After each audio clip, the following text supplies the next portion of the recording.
Hello friends, it's Lisa. Welcome back to my channel. I am so excited about today's video. We are going to make 16 amazing cards. That's why it's a little bit longer than I typically like to do. And we're doing non-traditional color schemes. So all of the cards are essentially the same except for the color scheme. First thing we're going to do is emboss this stamp on the background. I'm using some pigment ink, and this one's pure white from scrapbook.com. I really like it, and I use it more than I do the clear embossing ink because I can actually see if my stamp has been stamped up. Plus, it just works better for me. So all but 2 of the cards use this ink, and then the other card I use the VersaFine Black Onyx pigment ink, and then use clear embossing over it to get the black look. Anyway, the only time I use clear embossing powder now, or clear embossing ink, is when I use clear embossing powder and I want the background to show through. Otherwise, definitely do what I do. Switch over to pigment ink and just press it down on that stamp for a longer period of time. I feel like people just stamp and pull up. Don't do that. Stamp, let it sit. I have this sped up twice as fast as I think it usually happens. Here I'm just showing you all the different embossing powders I use.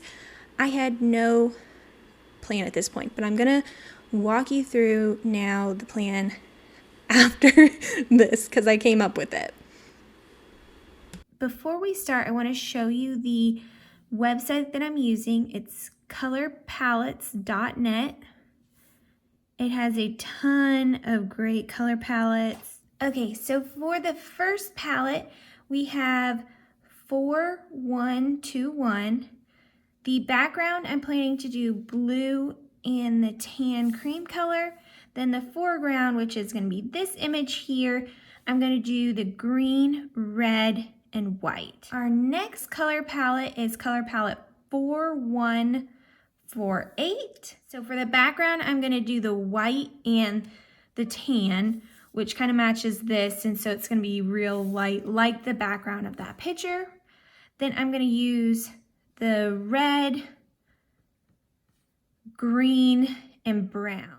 The next one I have is 4208.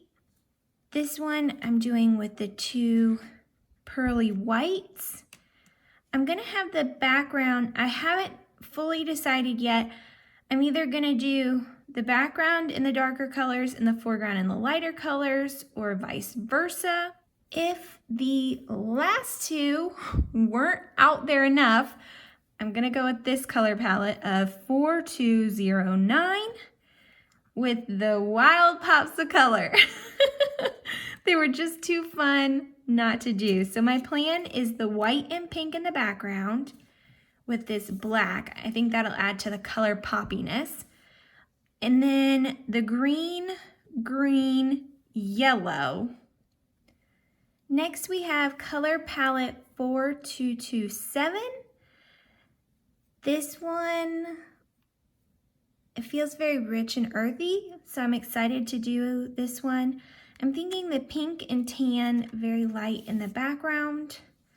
Then the green, green, brown in the foreground. Now we have color palette 4237. This one is so pretty. I love the colors on this, and the monochromatic feel is really nice. Here you can see I just numbered 1 through 5 the little boxes. So 1, the top one, will go in the background with the white. 2, 3, 4 will go here, probably 2, 3, 4, and then the frame of this one will be black. Color palette 42 for 7 is going for these 2 cards. And I think this one would have been amazing if I had used silver embossing powder, but I didn't. So we're gonna continue on because I could go back and redo it, but I'm not going to. But the plan is to use the light gray and the blue in the background, like the inspiration photo, and then use the green, dark gray, and red. The last color palette that we have is number 4248. And this one is so rich and delightful. I'm super excited to try this one. I thought the darker gold embossing would be perfect. My thought is to do the black and white in the background with the darker brown, lighter brown, and then the cherry red right there. Let's get started with the first card. I'm gonna put up on the screen what I use, what colors I use for each of these cards. So if you wanna check that out, just pause. Otherwise, I'm not gonna remember every one while I'm doing the voiceover. So the first thing we're gonna do, and I'm gonna make this first card a little bit longer because I want to show you everything that I do, and then I'm going to speed up way fast all the other cards. So I'm taking the background, and I used one Distress Oxide ink, and I think this is Marigold, something Marigold, and I put that down on the background. And I tried to get a visual triangle, so 3 spots of that color. Then I'm going in with the Prussian blue and the black of the Brusho, and I've just sprinkled that around and lightly mixed it on the paper. Then with a clean brush, I'm going in and kind of blurring those edges. Here I'm going to use Press and Seal, and I want to skip to this real quick because this is really important. I have the sticky side of the Press and Seal up, and I have die cut this die out of watercolor paper. Before I die cut though, I put that watercolor paper through my Xyron machine. So there is stickiness under that paper. Then I die cut it.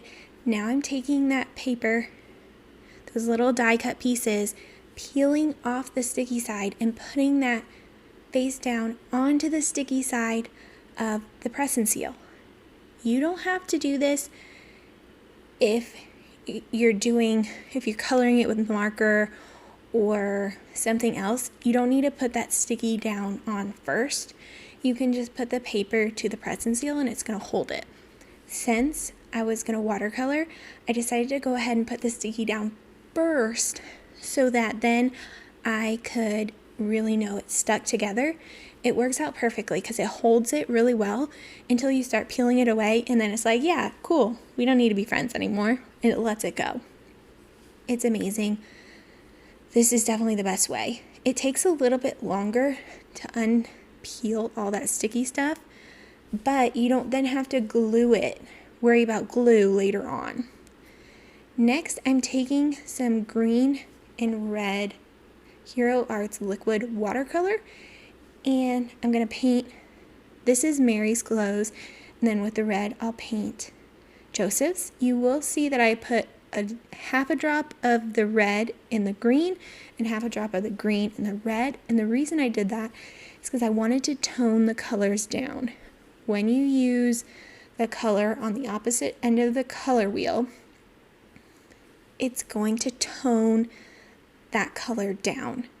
It's how you make brown as well, which will be important here in a minute when I do the beard. So there we go. Painted that all once. Now I'm going to paint Joseph's cloak a first time as well. I painted everything twice. So I don't think I show that very many times in here, but everything gets a second coat. I let it dry and then I paint a second coat. By the time I paint everything on the 2 cards, so right now I only am doing 1 card at a time. I end up doing 2 cards at a time when I start really getting into it, but right now I'm only doing one. But by the time I paint everything else, the first thing is dry. So it actually works out pretty well. I think you could make this card so much faster if you did all of the same colors. You didn't have 16, or I guess it ended up being 8 different color schemes. Also, here's a really great way to use this trick. You can just blend the ink onto the paper. How amazing did that look? Every single other thing I watercolor on there, but you can blend it in, and you wouldn't need the sticky part for that either, and the color goes on so fast. Here I'm taking some of that marigold color and some of the black to make the beard. You might think, Lisa, that is an ugly, ugly color. But when you get it onto the paper with the other colors, it's gonna look perfect. I didn't want to add a whole nother color for the beard because I could have picked a weird color and it would have ruined the whole thing. You would have just looked at his beard and been like, that's so weird. So instead, I blend the beard color for every single one with the colors I'm using. Sometimes I do use that marigold color on other cards for the skin tone, just because I don't have a good skin tone in the color palette that I've picked. So next, I painted the wire outline. That also had sticky stuff on the back. I stuck that down to the press and seal, and then painted it with the Prussian blue and the black mixed together. And I painted that twice. I did one white outline and one of this Prussian blue outline. Then I'm adding the little stickers. I'm paper inlaying them, die cut inlaying them, whatever, however you say that. I'm die cut inlaying them all into this die cut. There's 30 pieces I counted, but it goes really fast. Most of them are actually Joseph. Everything else was pretty big die cuts. So it takes really not a lot of time, especially once you've done it once or twice. My big suggestion is to put the die cuts from the outside and work your way in on this specific die cut. And the reason I do that is because the wire frame is really thin. So in the middle, there's a bunch of bridges and they're all touching, so you're not as worried about them getting wonky. But the outside edges, there's a lot of space for that little wire to get wonky. So start from the outside, make sure those wire pieces are not wonky, and move on and move in. Okay, next we're moving on to the next card. Like I said before, these I've sped up. I just did the speed video, time-lapse video on my phone when I filmed this because already, even doing this, it's a 25-minute video. But I love the time lapses, so it's really cool. I am using Spectrum Noir aqua markers for this whole 2 cards because the colors I had perfectly matched up to the color scheme I wanted to go for. I painted the background, and on that I just scribbled on some acetate and then put it down onto the cardstock. Oh, for the background, I don't think I've mentioned this before, but I spray that with water. All of these watercolor pieces, for the backgrounds, I spray it with my mister, or for these pieces, I use some clean water and water over all of the little die cut pieces just to make it take the color easier, as well as you get a smoother application of the color.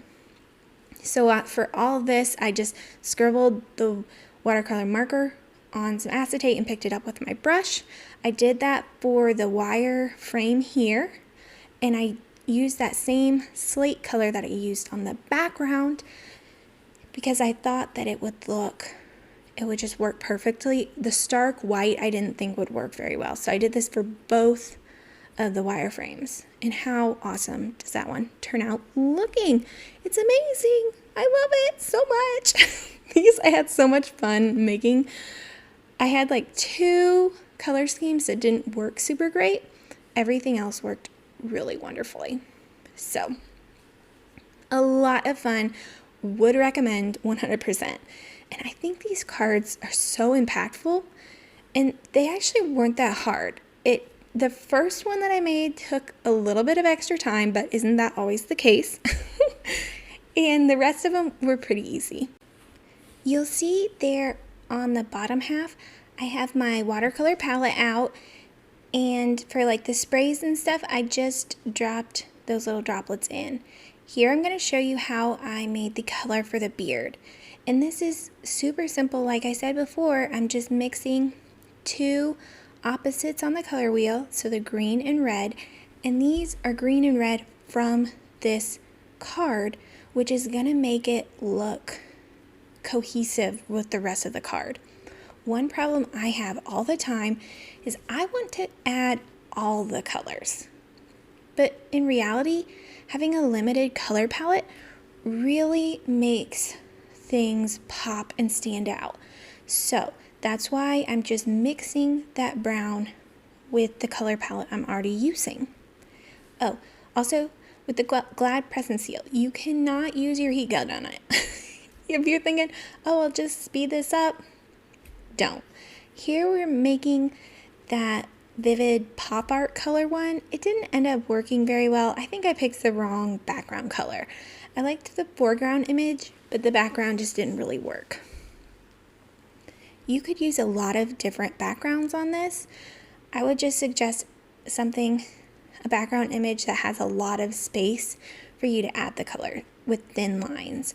I have some from Hero Arts I think would be really great, like a stone rock looking one, as well as, I don't know how to describe it, but it's from a couple years, like a year or two ago, and it looks like medieval wallpaper kind of deal. I don't know. But really any background is going to work as long as you can watercolor around it quite easily. One way you could also do these cards is by watercoloring out the colors on a blank watercolor sheet first and then die cutting that second. Then you can paper piece that in. The issue you're going to have is you're going to have to do many more die cuts, which is a pain. Even when you have a Gemini machine like I do, it's a pain pushing those plates in and out of that machine like a gazillion times. It's just a pain. As well as it's going to be more wasteful, which is why I really liked this option. Don't get me wrong, sometimes the paper piecing using different cardstocks you've either made or you have is going to look really cool. But when you're batch making like this, I think this is a better, more economical option. So there we go. This one, like I said, I just didn't super love it. Moving on, we have this one, which turned out so perfectly. I really love the background. So see, there you can see I'm just adding that water first. Then I'm going in and adding this brilliant orange. Oh, then the like cherry red on top, and you start mixing those together. It just looks like fire. I don't know. Once it dried on that gold embossing, perfect. Amazingness. I loved it so much. I really liked this one. I think it's one of my top 2 favorites. My other top favorite is the very last one, so we'll check that out in a minute. Next, we are moving on to painting the front image. Blah, blah, blah, words. Sorry, guys. It's hard to voice over for 25 straight minutes. I'm trying to think of things to talk about because I'm literally doing the exact same thing over and over again. So I'll talk a little bit about my new Mighty Network. There's a link in the description below. It is like a Facebook group, but way better because it's only our group. You'll only see things from our group. You can post, like in Facebook, you can post photos, you can post like text, you can add comments to things. I'm really excited about it because I get to interact with y'all, which is the whole reason why I do this. I do really enjoy card making, and obviously even if I didn't do videos, I would still do that. I also enjoy video making, but I could do that in a different way. The real reason I started this YouTube channel is because I wanted to spend time with people who enjoyed doing the same kind of things that I did. And I just have not been able to find a way to do that through YouTube. I thought it was going to work, and it just wasn't. So I've really been assessing and trying to decide if I wanted to keep doing this. I love making the videos, but I really want to connect with y'all. And if you don't know, I don't make any money off of this. I know that there are YouTubers who make money, and I'm not saying anything against that. Like, you have to make a living, right? But this for me is a hobby, and I really want to connect with you. So it's my ask that you would consider joining the Mighty Network and being involved. I'd love to see what you're making. It's awesome for you guys as well because you're sharing your items with people who are really interested. I know sometimes like I share it and my family is like, yeah, cool, who cares? And so instead of just posting it on the internet to either your family and friends who don't really care or to no one, out on the internet, sometimes it feels like that. Like you post something and it's out there, but nobody cares. You're posting it to a group of friends who do care and are interested in learning what you have to say, as well as sharing what we have to say. So I really hope you'll join. Going back to that last card I created, that was the other one I didn't think turned out as great, but this one turned out really, really great. So I liked this one as well. The only thing I would change, if I could change, is I'd go back and instead of embossing with the pearlescent white and the black on the background, I would have used silver. I think it would have looked really amazing. And I think I said that at the beginning. But I was, like I said before, I was way too lazy to actually do that. Next, I'm adding in these colors, and they're so happy and fresh and look just so wonderful. I love this card because it's so fresh and happy. I hope that what this video shows you is you don't have to be stuck with the color schemes other people have decided Christmas should be. You can use whatever color scheme you want. My only thought is to stick to a limited color scheme if you're like me and want to go with everything. Here is my other top favorite, and it's the chocolate one. If you remember from the very beginning of the video, it's the chocolate color scheme and it looks amazing. So I have the gold embossing, and then I'm adding this dark black and then mixing with some latte color. What a beautiful blend of colors that makes. So next we're moving to the focal image, and here I have colored with that latte color the background or the wire image. Next I'm coming in with some browns for the two cloak colors, as well as the skin tone color is in that tan brown color as well. So the pop of color in this card becomes that cherry red, which I did as the highlight color that really highlights Jesus and the star. It just makes it really stand out.